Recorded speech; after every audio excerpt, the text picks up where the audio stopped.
All right, so today we're talking about women, right? And this perimenopausal time that, um, it gets really confusing because a lot of different things are happening.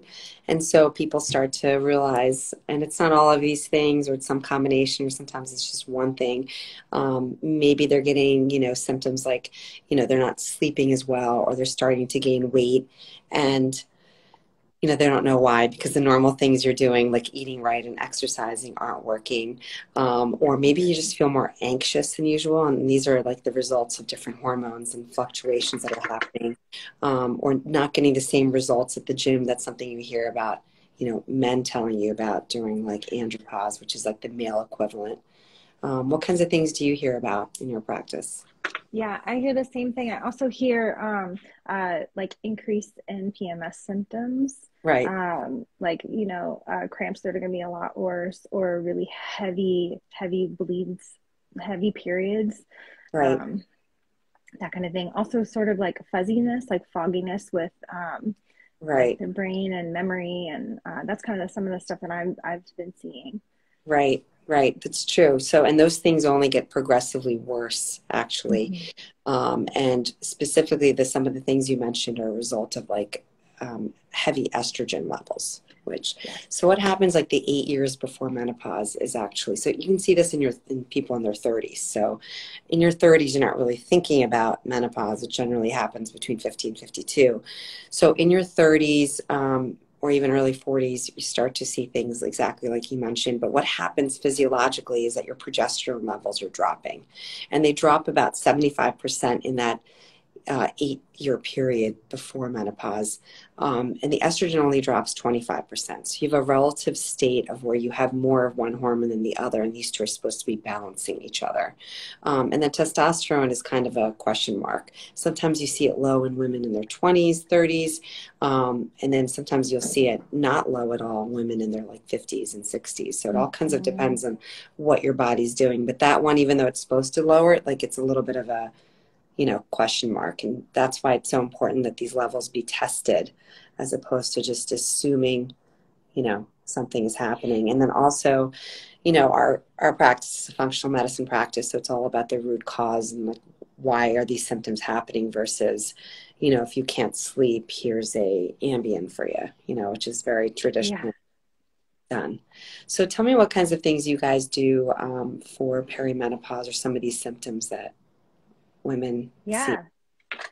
As a chiropractor, we are really looking at the nervous system and how the nervous system is functioning Right. because the nervous system controls everything. So by evaluating the spine and evaluating the nervous system, we're able to figure out where those inequalities, or we call them subluxations, it's where there's pressure on the nervous system, keeping the nervous system from doing its best, from functioning at its best, right?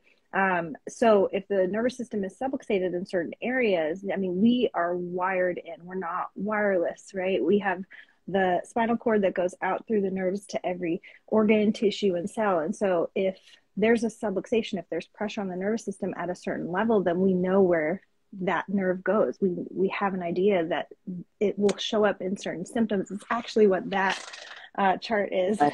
over there behind me. So there's certain areas that if we see subluxated, we know that's going to affect, like the adrenal cortex. And like you were saying, the adrenal cortex, that's where cortisol is made, our stress hormone. So if we know they're under a lot of stress, we know that it can affect their progesterone level, which can Right. in turn then affect the amount, the estrogen progesterone ratio, the balance. Right.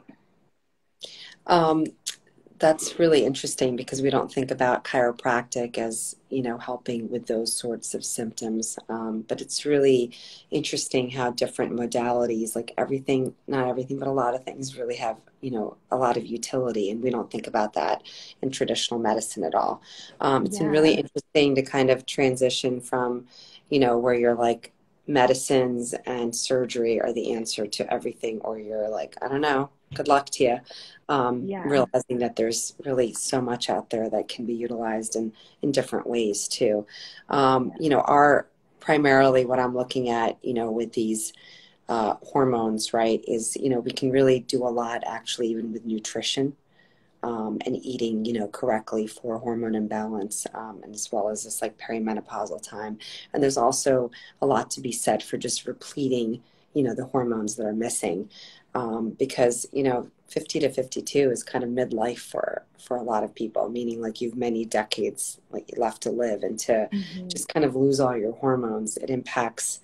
I was actually talking to a friend of mine who's an ophthalmologist at Penn, and it was so interesting because she said she's, over years, like, done a lot of studying and reading, obviously, and, it's amazing how many hormones affect the eye in so many ways. And, I only Yeah. read about it affecting, macular degeneration, but it was so many different things. And it's like you realize these hormones that are little chemical messengers actually go to so many different organs in your body. I think estrogen has like 400 different receptors in your body. So, it's going to impact all kinds of different things. So we just think about like foggy thinking and, heavier, menses and things like that, but it's actually impacting so much more than we realize.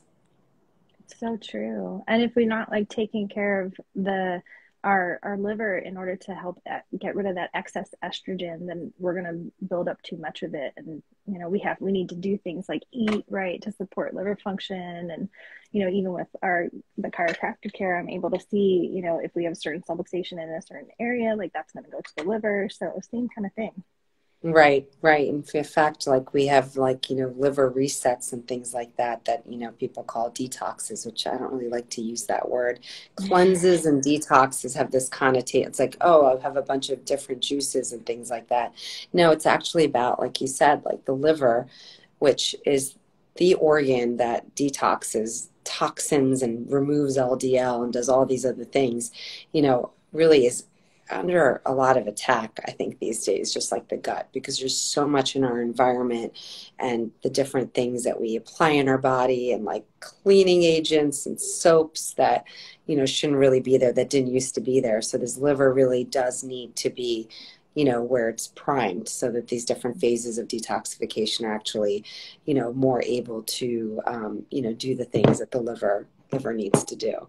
And the liver is Yeah. also responsible for clearing out hormones too. So that's important for that as well. Yeah, and getting enough water too, right? Because we need to have enough water to support then the digestive system to then also get rid of things, right? Through the kidneys and through our um our anal canal and whatnot. Like we need to be able to be pooping and peeing in order to get rid of that excess within our body. So if we're not getting enough water, then we're not going to be able to flush that out too.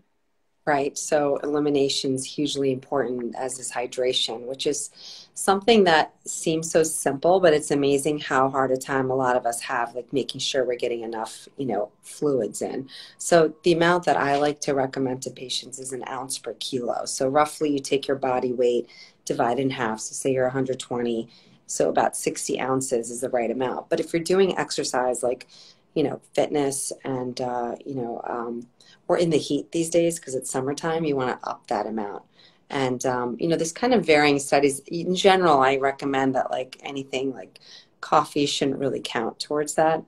Recently, I think I saw something in the last week where it said, maybe you can count some of that, but I think it's probably good just to straight up drink some water. And if you don't like the taste of it, I, drink a lot more water when I add like some lime or lemon to my water. It really makes a difference. So just get that fluid in. It's really important. Yeah, I really agree.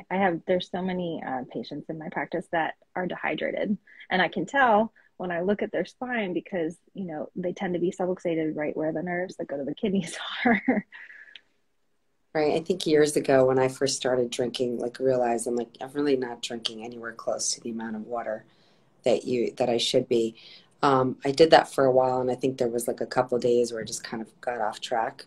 And like literally you wake up in the morning and you feel hungover or something. You're like, Mhm. I didn't have anything to drink, but I feel terrible. So when you get your body actually gets used to getting the amount of water it should, and you take it away, it's actually like a really palpable difference, Yeah, I which agree. wasn't obvious when I just baseline wasn't drinking, because it's easy in a hospital setting just to run around, do your work, and even though the water's sitting there, you don't stop to drink it unless you.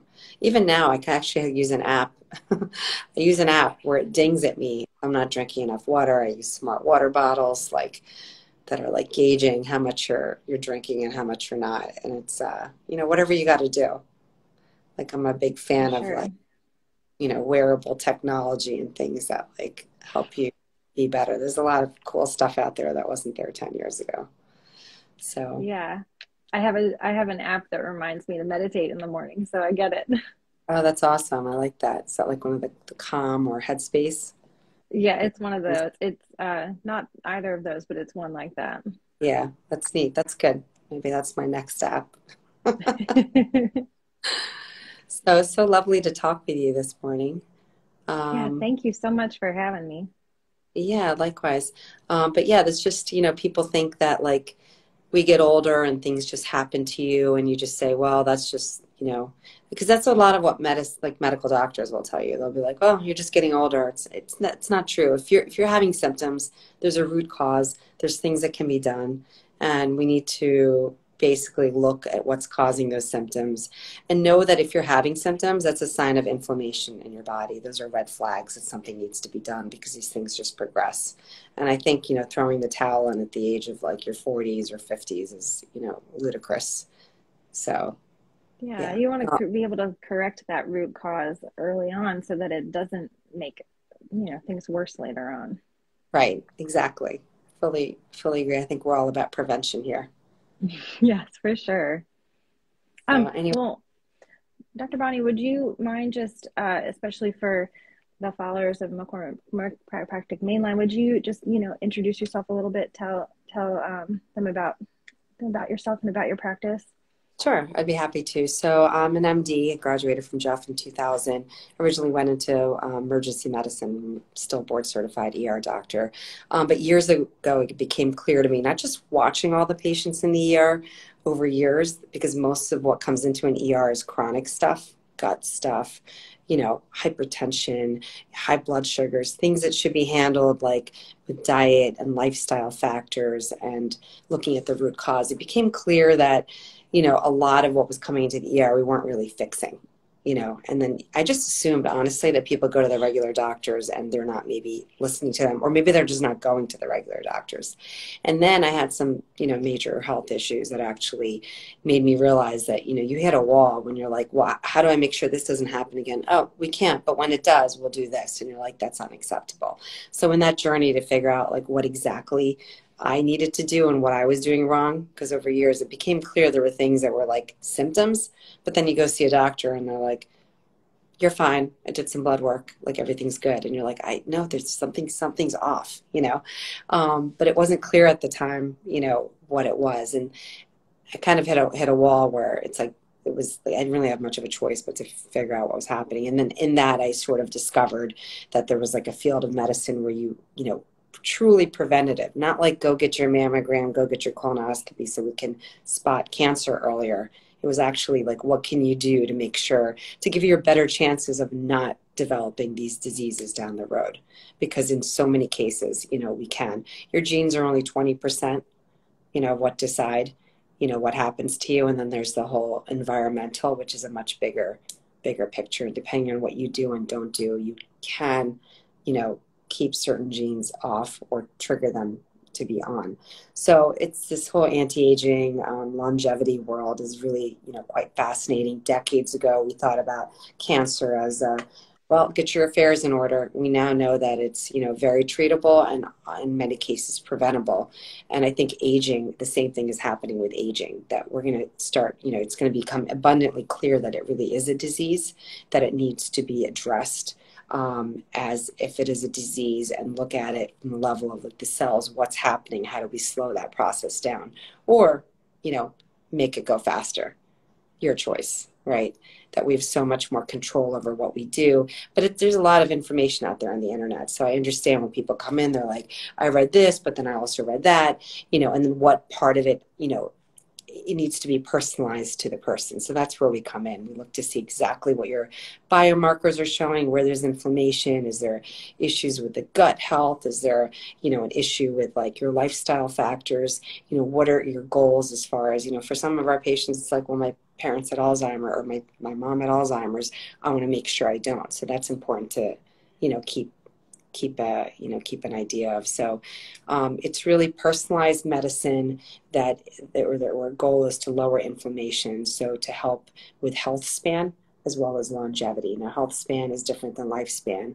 Health span is about how many years you live disease free versus lifespan is just how Mm-hmm. long you live. But it's the differences that you make in improving health span also in general improve longevity as well, or lifespan. So I love what I do. I think it's really fascinating. We have people who aren't waking up every morning feeling great. I mean, and you should be. You should wake up every morning feeling like these are people in their 30s and 40s, 50s who, and this is what life is all about. You should get up every day, feel vital, and be able to do the things you want to. And making those changes now is going to help you live more healthy into the future and live longer. So, I mean, there's a whole science to it. It's fascinating. I so It's agree. the future. Yeah. And then, Well, perfect. um, yeah, and then we're located in Bryn Mawr. You're located in Upper Main Line, right? Berwyn, your Yeah, practice. we're in Berwyn. Yep, right off of Lancaster. Okay, awesome.